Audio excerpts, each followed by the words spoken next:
วิธีการโอนเหรียญแบบ P2P ภายในก็คือโอนจากบัญชีหนึ่งไปหาอีกบัญชีหนึ่งเฮ็ดแบบใดคลิปนี้ฉันก็จะมาแนะนำวิธีการโอนย้ายจากบัญชีหนึ่งไปหาอีกบัญชีหนึ่งเด้อขั้นตอนแรกนะเข้ามาในระบบ XR Trade เนาะแล้วก็มาบอนขีด3ขีดแล้วก็มาจำบอนกระเป๋าแล้วก็มาจำบอนถอนเงินแล้วก็มาบอน XR Trade ID แล้วมันจะมีช่องขึ้นมาให้เราใส่เนาะช่อง Task It ช่อง Task It มันจะเป็น ID เนาะ ID แล้วช่องที่2จะเป็นบอนเราถอนเหรียญก็คือเราอยากถอน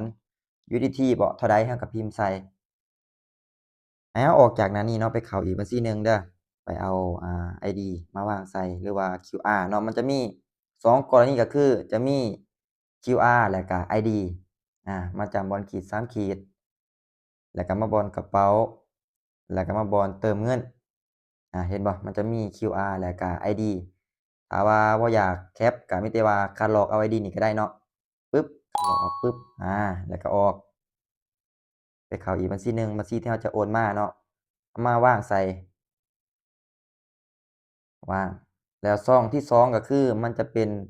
อ่าจำนวน USDT เนาะว่าเราจะถอนเท่าใดสมมุติเราอยากถอนไปอยู่ที่15เหรียญบ่ก็พิมพ์ใส่แล้วก็เลื่อนลงมาแล้วก็มาจำบอนถอนเงินแล้วช่องทางนี้จะเป็นช่องใส่รหัสธุรกรรมแล้วช่องที่2จะเป็นรหัส2 FA เด้อรหัส2 FA ปึ๊บมาวางใส่กดยืนยันโอเคเรียบร้อยเนาะการถอนเหรียญจากบัญชีหนึ่งไปหาอีกบัญชีหนึ่งเดี๋ยวฉันจะเข้าไปอีกบัญชีหนึ่งเด้อว่าเห็นเหรียญเข้าบ่